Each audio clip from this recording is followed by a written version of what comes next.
mwihishurirwa rero nagize ari naryo mpereyeho ngaruka nuko abantu bahamagawe n'Imana bafite ijambo ry'ubugingo, ijambo ribohora abantu mu gukiranuka, ijambo ryigisha abantu kubaha Imana no kwegera Imana, kuzana umusaruro wo kwishimirwa n'Imana. Ntibakwiriye gucika intege, ahubwo bakwiriye kuza bakazana ijambo ry'Imana rihonda ibinyoma, rihonda ibi bishobizi birimo kurangaza abantu b'Imana mu kumva ubutumwa bwiza bwa Yesu, bakavuga ukuri kw'ijambo ry'Imana. Abaje ari abahanuzi, abaje ari abaprofeti, mu yandi magambo abaje ari abapasitoro, twagiye tubona bavuga ubutumwa bwiza kw'imihanda, bahanura, berekwa, bavuga Bibiliya. Ngiye kubona mbona byabaye showbiz.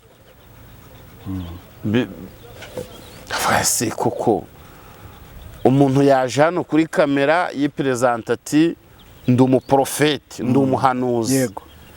No mu kandi kanya ukumva yagiye gusesengura ibintu byo kuza bakubitana ibihosho n'ibindi. Nyuma byahindutse business, ntabwo byahindutse business, ntibikiri ijambo ry'Imana. Babamenye ko bari abantu bari mu kazi. Yego.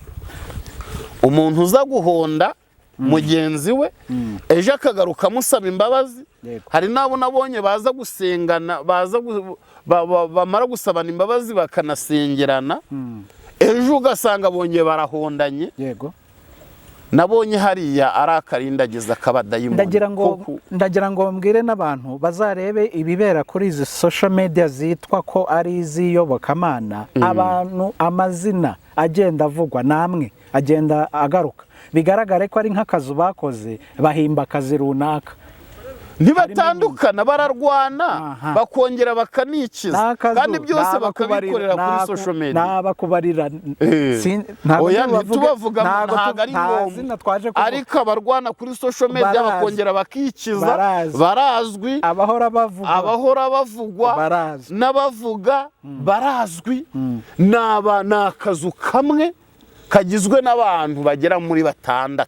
Abagospel nimba mwaraje hano ku mihanda mwipresenta nk'abapastor, nk'abavuga butumwa, nk'abantu bavugishwa n'Imana, nibaze bavuga Bibiliya, baze bavuga ibihumuriza imitima y'abantu, baze barangira abantu ibyaruhura imitima yabo, naho ibya showbiz babirekere bene byo. Turi kumwe nakurwanirira muriwe.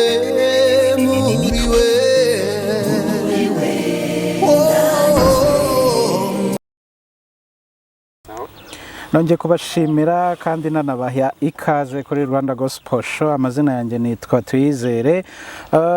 Nkomeje kubashimira kandi mwebwe mwese mudukurikirana umunsi ku munsi, mutwereka ko mudukunda, natwe turabakunda kuko mukunda ibyo dukora. Nta bandi tubikorera mwebwe. Aha duherereye ni kuri Alarme Business Center, ni Kagugu. Wahasanga serivisi zitandukanye ariko zijyanye n'abantu bafite ubukwe, ibirori bitandukanye, bagufitiye amasare, bagufitiye na jaride nini cyane wakoreramo ubukwe, ugashyiramo big tent, ibirori bikagenda neza cyane. Uyu munsi rero dukomeje ivuga butumwa. Kuri kamera zacu murahabona umuntu, ni inshuti yanjye, nsanzwe muzi, dusanzwe turi inshuti, ariko mpawe umugisha cyane wo kumwakira hano. Ikaze mushumba kuri Rwanda Gospel Show. Murakoze cyane Geri. Ni Prophète Olivier, abantu bamenyereye ku izina rya Padiri. Yego. So turashima Imana ko tungiye kubonana kandi twese nyine duhumeka kuko abazima. Tunashimira n'inshuti zacu aho ziherereye hose. Hashobora kuba hari umuntu ukubonye hano ubwa mbere ko cyane, birumvikana tukwakiriye. Uzwi cyane ku bintu byagiye bitandukanye, ariko wari umaze igihe utaboneka muri social media. Nibyo koko maze igihe kinini ntaboneka, kandi n'ubu ngubu nuko nyine nje mu buryo bwo gukumbura inshuti zacu zidukurikira. Urabizi ko nyine tuba turi kuri Tabarwa TV, abakunzi ba Tabarwa TV nyine ndabasuhuje, n'abakunzi ba Rwanda Gospel Show n'abakunzi ba Rwanda Gospel. Nje nshimye ko ari gospel, ni gospel rwose. Nje nzajya nza ahubwo kuri gospel. Ni ukuri. Impamvu mvuze ngo nkwiriye kujya nza kuri gospel ni iki? Ikintu cyanciye kuri iyi mihanda ya YouTube ni uburyo aba gospel badeviye gospel bakajya muri Profete. Mbere yuko tubyinjiramo cyane, reka tubanze dukingura ikirere ubundi tuze tubijyemo mwisengesho. So Mana, turagushimiye ko uri Imana, uzahora uri Imana ibihe byose, nubwo hari ibintu byinshi bisigaye bikwitirirwa, ariko tukuziho uri nk'Imana ikiza, Imana irihura, Imana y'ibitangaza, Imana y'umuntu wese ukwiringiye. Ngwino mu iki kiganiro, hanyuma umuntu wese udukurikiye afashwe nacyo, kandi nuzagisharinga benshi, uzamuhera umugisha akafatikanije ivugabutumwa natwe, kandi noneho natwe ibyo tugiye kuvuga bibyo guhembura imitima ya benshi, mu izina rya Yesu, amen. Amen, amen. Nari maze kubwira abantu nti wari umaze igihe utagaragara. Nyuma yuko utagaragaraga, wenda uraza kutubwira aho wari uri n'ibyo wari uhugiyemo kugira ngo abantu bongere babyumve. Hari uvuga ati nafashe ibihe byo gusenga, mbona intambara ari nyinshi. Nyuma yuko ugiye rero, nibyo nagira ngo twinjiremo kuri iyi mihanda nk'uko dukunda kubyita, cyangwa se nk'uko abantu babimenyereye. Havuzwe inkuru nyinshi, cyane cyane kuri iki gisata cya gospel. Abantu barabyangije, abantu barasebanyije, abantu bafungishije abandi, abantu barasebanyije, abantu baratukanye, abantu bariyandaritse. Tukongera tukibaza, ese ni Imana bakorera? Ko bitirirwa Imana nkawe ni ukubera iki? Ubwo urabiduhuriza n'ahantu wari umaze iminsi, n'ukuntu wabikurikiranaga, n'icyatumye ugenda ugaceceka, n'igitumye noneho twongeye kugirirwa ubuntu bwo kukubona imbere za kamera. Murakoze Jerry. Nari mpugiye mu murimo w'Imana nk'uko bisanzwe. Ndi umushumba uyoboye itorero ry'Imana, uyoboye abantu b'Imana. Nari maze iminsi mpugiye mu kuba hafi n'intama, mu kuba hafi n'abakristo, cyane ko muri iyi minsi dufite umugisha ko abakristo barimo barubaka imiryango. Iyo tuvuga imiryango ni ugushyingirwa, ni ugusezerana imbere y'Imana, abandi bakabatizwa, bisobanuye gutera ikirenge mu cya Kristo, abandi bagataha mu ijuru bagapfa mu buryo bw'umubiri, ariko ku mwuka bakajya ku Mana. So niyo mirimo rero mazemwo iminsi nari mpugiyemo, ariko nanone nishyiramo akantu kameze nk'agapoze ko kuza hano kuri iyi mihanda nk'uko wabivugaga. Sinjye wabyizanye n'iterime twasanze, ariko abantu bamaze kuyakira, reka natwe aba ariyo dukoresha kugira ngo bisangemo. Bamaze kuyakira. Ni imihanda ihuriyeho n'abantu bagiye batandukanye pe.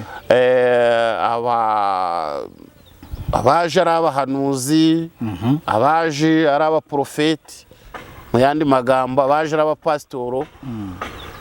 Twagiye tubona bavuga ubutumwa bwiza ku iyi mihanda, bahanura, berekwa, bavuga Bibiliya. Ngiye kubona mbona byabaye showbiz. Ese koko umuntu yaje hano kuri kamera yiperezanta ati ndi umuprofeti, ndi umuhanuzi, no mu kandi kanya ukumva yagiye gusesengura ibya Prince Kid. Prince Kid ntahurira na gospel. Ugasanga undi yagiye gusesengura ibya Bamporiki, wafunzwe, waburanye, watsinzwe. Nka data. Nkasanga abo bose ntaho bahurira na gospel. Cyangwa no kwamamaza ubwami bw'Imana. No kwamamaza ubwami bw'Imana. Undi waje avuga imbaraga zibohora za Kristo.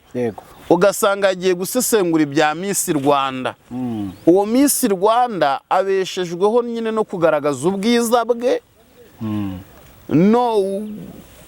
no guprezanta ubwenge bumurimo kugira bumuheshe amafaranga, ariko nta nyungu bifitiye nta nyungu bifitiyemo kristo.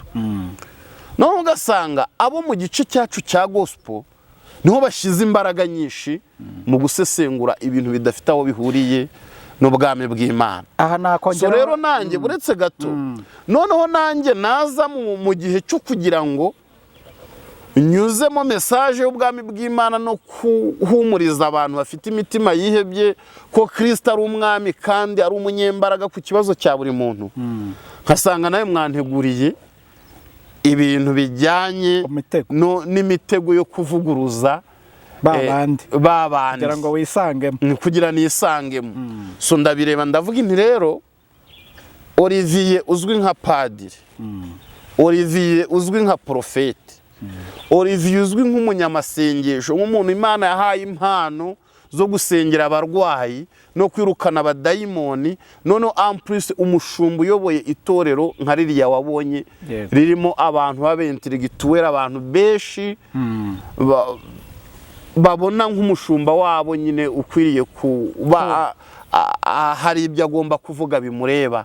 Fase ni gute no kubaha icyerekezo kijyanye n'ikimana bashakaho n'umusanzu wabo mu buryo bwo kugira ngo bishimirwe n'Imana. Noneho bakasanga Olivier niwe wagiye muri politike, niwe wagiye mu byerekeranye n'abafunzwe n'abafunguwe, byerekeranye n'abapasitoro bafashe banywa inzoga, n'abasambanye, n'abagize gute, ngo ngire icyo mbivugaho.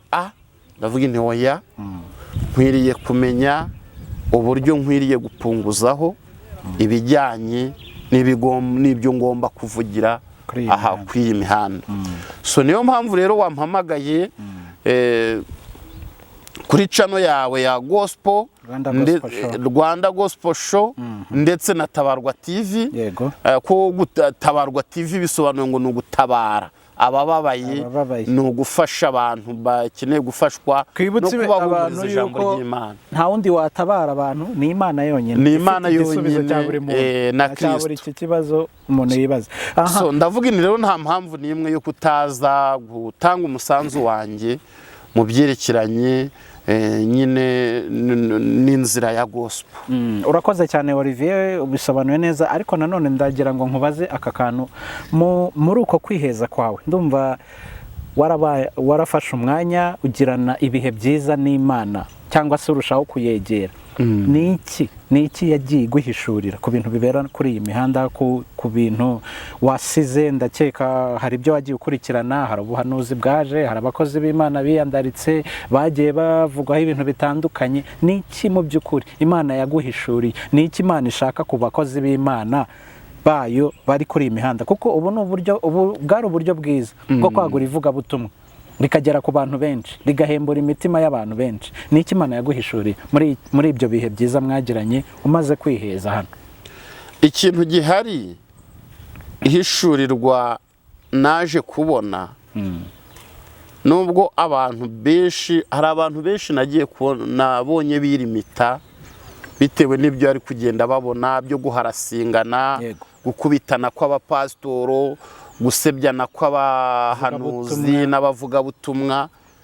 Abanyabwenge baririmisi, abantu bakunda icyubahiro cy'Imana kiri mu mitima yabo baririmisi. Ariko nanone ntabwo ari umwanya wo kwirimita. Iyo umuntu azi ukuri, ntabwo ukuri gufungwa. Ari nayo mpamvu ubona nsa nkaho ngarutseho ukuri kw'ijambo ry'Imana ubundi kuba gusobanutse, kandi ntikuvangwa n'ikinyoma ngo bikunde. Mwihishurirwa rero nagize, ari naryo mpereyeho ngaruka, ni uko abantu bahamagawe n'Imana bafite ijambo ry'ubugingo, ijambo ribohora abantu mu gukiranuka, ijambo ryigisha abantu kubaha Imana no kwegera Imana kuzana umusaruro wo kwishimirwa n'Imana ntibakwiriye gucika intege, ahubwo bakwiriye kuza bakazana ijambo ry'Imana rihonda ibinyoma, rihonda ibi bishobizi birimo kurangaza abantu b'Imana mu kumva ubutumwa bwiza bwa Yesu, bakavuga ukuri kw'ijambo ry'Imana. No kuvuga ngo ntaguciye mu ijambo mushumba, urumva abantu nabo bakunda byacitse. Aha siho twahera tuvuga tuti aba bahanuzi bijanditse muri ibi kubera indonke babibonamo, kuko hari abo tugenda twumva ngo kanaka yandiriye amafaranga, ngo yambeshye ngo kunsengera ntiyansengera. Aba bose babibona kubera bababonye kuri iyi mihanda. Aba bakozi b'Imana b'ukuri kuki usanga biyanduza ntibavuga ukuri kw'ijambo ry'Imana nk'uko kwakabaye? Ubivuze neza, harimo indonke ko ntago waba warahamagawe n'Imana ngo uhindure ijambo waje uvuga ngo wire turuve waguye muri showbiz mu byo guharasingana no gukubitana no kumenagurana, niko mbibona hano. Wibagirwa umuhamagaro wawe hatarimo inyungu. Uko byagenda kose inyungu irimo. Ko hari umuntu twigeze tuganira arambwira ati ubu ngubu nge nabonye ikiraka, ati ubu ngubu rwose nge kabaye nabonye ikiraka. Ikiraka kimeze gute? Ati nge hari umudesipora wampaye amafaranga arambwira ngo ntonde runaka, kandi kumuhonda asanzwe aza kuri YouTube, ntabwo azandega muri RIB ngo bikunde, yicara muvuge kuko nawe afite abahonda. Bishatse kuvuga ngo aba bantu ubona no gusebanya baza hano kuri YouTube, uzagenda ubona abantu bamwe bagenda bisubiranamo, ugasanga hari abaje barwana, ejo habayeho kwiyunga, ugasanga umwe afashe amacano nk'umunane asebya, akongera akaza akajya mu macano 15 asaba imbabazi nubwo kereye akazi, nubwo nyine baba bari gukereya akazi, aba bari gukereya akazi. Nukuvuga iyo akazi kabuze, umwe araza akurira undi. Yego. Noneho iyo tabaye kurira undi akabona abuze uwo yurira, ntagabura umuntu mu mbabarize uri muri diaspora cyangwa uri hano mu gihugu, akavuga ati jewe runaka yankureye ibi nibi, akiriza 50,000 jya kuri cano nk'eshatu, umuvuge dore message ngiyi, dore amajwi amushyire hanze, dore amajwi yampaye yahereho umuhonda, umumbabarize dore ngaya yawe. So turahura aravuga ati nge nabonye akazi, ati nawe uri umuntu uzwi nyine kuri social media, uri umusitari, unshigikire uvuge ko ako kantu nyine ukazi, uvuga uti wababajwe nabyo. Yego. Aho ngaho rero niho naboneye ko mw'iyi mihanda mu mutego abantu bakurikirana social media, cyane cyane abantu bakurikirana abantu bigaragaje nk'abapasitoro, bigaragaje nk'abavuga butumwa, twabamenye ku mavuta yabo, bigaragarije mu mavuta yo guhanura kuri social media no kubwiriza. Nyuma yaho bakabihindura ibintu byo kuza bakubitana ibihosho n'ibindi. Nyuma byahindutse business, ntabwo byahindutse business, ntibikiri ijambo ry'Imana. Babamenye ko bari abantu bari mu kazi. Yego. Umuntu uza guhonda mugenzi we, ejo akagaruka amusaba imbabazi. Hari nabo nabonye baza gusengana, bamara gusabana imbabazi bakanasengerana, ejo ugasanga bongeye barahondanye. Yego. Nabonye hariya ari akarindagiza kabadayimoni. Ndagira ngo mbwire n'abantu bazarebe ibibera kuri izi social media zitwa ko ari iz'iyobokamana. Abantu amazina agenda avugwa namwe agenda agaruka, bigaragare ko ari nk'akazu bakoze, bahimba akazi runaka. Ntibatandukana, bararwana bakongera bakanikiza, kandi byose bakabikorera kuri social media. Nabakubarira oya ntitubavuga ntago ari ngombwa, ariko abarwana kuri social media bakongera bakikiza barazwi, abahora bavugwa n'abavuga barazwi.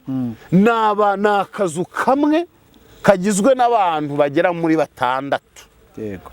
Bagenda biyongera, hari n'abandi nagiye mbona akazi kagenda kiyongera. Kandi noneho bafite ahantu bakorera inama bakanasangira. bakavuga bati rero ngewe nabonye umuvini. urumva ko ari nk'umushinga abantu bigira inyuma ya kamera. Ubu se twabishyira mu bwoko bwo kuyobya abantu b'Imana? Kuko abantu b'Imana bamenye ukuri, bamenye ukuri, kuko bari abantu ntabwo bakibarizwa muri gospel, bari muri showbiz, bari muri showbiz. Kuko niba bampora icyo afunzwe bafite icyo kubivugaho, niba Prince Kid atsinzwe urubanza cyangwa atsinze, bafite ubuhanuzi bamushyiriye, bafite ibitekerezo babivugaho. Kandi n'abapasitoro bidekaraye nk'abapasitoro, bidekarara nk'abahanuzi, bidekarara nk'abavugabutumwa. Niba mu kibazo cy'amatora, ubu tugiye kwinjira mu matora, ni ukuvuga ngo bagiye gutangira gutekereza ikizava mu matora n'uko amatora bizagenda. Aha, niba The Ben niwe uherutse gukora igitaramo i Burundi. Yego, nabonye ari abapasitoro n'abahanuzi batangiye kugira icyo babivugaho. Yego. Noneho ukibaza, ese birahurira he n'ijambo ry'Imana n'icyo bahamagariwe na mesaje bagomba gutanga, basigiwe, bahawe kugira ngo ubwoko bw'Imana burusheho kubona ibibatunga mu buryo bw'umwuka. Yego. Aho ngaho rero niho abantu bagomba kurebera ngo ese umunyamuhamagaro ni uwuhe, umushobizi ni uwuhe, umuntu ukiri mu murongo w'ivugabutumwa ni uwuhe, ufite amavuta y'ukuri w'Imana ni uwuhe, umuntu uri muri showbiz bamurebere mu guhonda mugenzi we. Yego. uri umupasitoro n'undi ni umupasitoro, urazana isoni ry'ubwambure bwe hano gute? Ari mwene so, mwese muhurira ku ruhimbi musangira igaburo. Uwo muntu bamubone muri showbiz, ntibamubone nk'umuvugabutumwa, nubwo afite iyo titire yayihawe, anayambaye, afite n'urugori mu ijosi, afite n'umusaraba. Ntibishoboka guhabwa iyo titire ukambara n'urwo rugori ariko ukazamuka ukiri mu murongo muzima, wagera imbere ugatana. Harimo intama zatanye zivanze n'ihene. Urumva ibyo uvuga birumvikana, wanabisobanuye. Twe turimo turarangira abantu ishusho ya gospel nyayo na showbiz. Ni gute pastor usezeranya, ubatiza, utanga igaburo ryera, akwiriye kuza gutanga igitekerezo kuri Prince Kid, ifunga n'ifungurwa rye, imikirize y'urubanza? Ni gute pastor wambara ikanzu akajya kubatiza, akajya gusezeranya, uyobora amateraniro, utanga igaburo ryera, agomba kugira icyo avuga kuri bampora iki Edouard, no kumenya ibijyanye n'itegeko nshinga ry'igihugu, kandi atarariragijwe, we yarahawe itegeko nshinga ry'umwuka. Rero pastor akwiriye kuza avuga imirongo ya Bibiliya n'amategeko y'Imana afite ahurira n'imirongo ya Bibiliya, n'icyakiza ubugingo bw'abakristo. Ariko ku mwoka byaramwe we, ishyano ryaraguye, aho pastor aza yambaye urugori rwa gipasitoro n'ikanzu ya pasitoro, aza kuvuga ku ngaruka. Umuntu ntarabatizwa mu mazi menshi, ni umushobizi, aririmba indirimbo z'isi, ntaririmba iz'Imana n'iki, uje gufata umwanya wo kumutangaho ibitekerezo. Umuntu ni pasitoro, n'undi ni pasitoro, uje kwanika isoni z'ubwambure bwe kuri social media, kabone naho ibyo umuvuga hari ukuri. Yego. Kumwanika birazana, birakiza iyihe mitima ahubwo ko biyikomeretse? Birazana inyungu hano mu ikofi, birazana inyungu mu ikofi, ariko ubwawe wibuke ko ubwawe nawe uraburi kwisenya. Yego.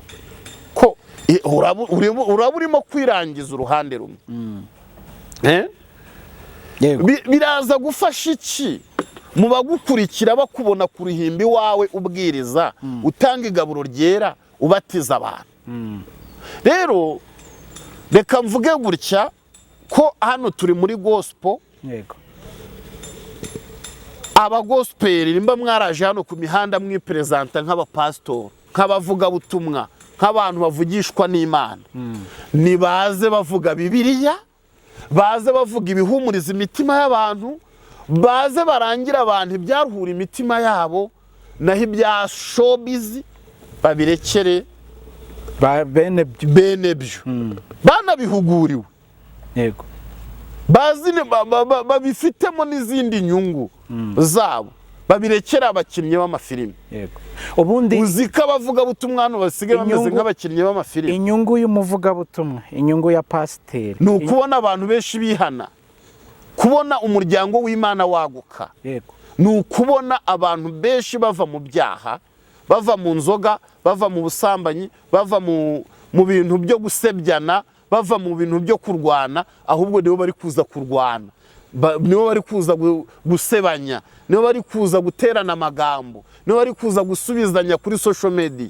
Reka nkubwire, njye umuntu uzaza kunsebya hano no kumvuga ibyo ndibyo n'ibyo ntari, ntuzambona nza kumusubiza. Yego.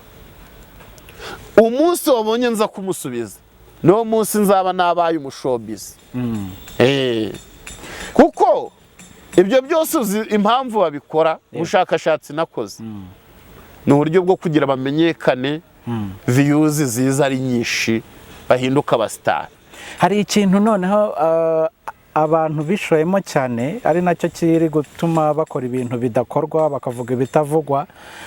Umudiaspora uraha araca ibintu ngo ninde ushaka umugore ngo arashaka umudiaspora, ninde ushaka umusengera ni umudiaspora. Ese ubutumwa nta handi bwavugirwa?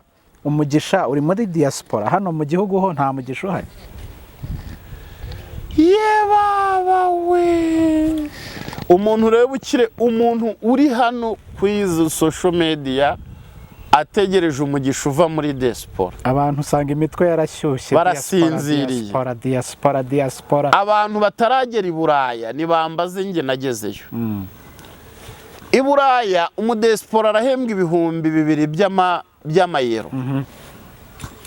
Agomba uko ahembwa 2,000 by'amayero niko afite na fagitire bihuriyemo neza. Yego. Niba hari umukene uriho ni umudiaspora. None kuki abantu babiri? Niba hari umuntu babayeho gusengera, uwo gufasha ni umudiaspora. Tumufashe mu buryo bw'umwuka, ni nayo mpamvu aba yaje abashaka. Kuko amafagitire bagira nta paridi bamwe. Njyewe nshobora kuba mfite fagitire ya Rwanda Revenue, nkandikira Rwanda Revenue kanyongera umunsi cyangwa kanyongera iminsi. Kavuga uti mube mwihanganye. Mube mwihanganye. Nshobora kugira fagitire y'amazi,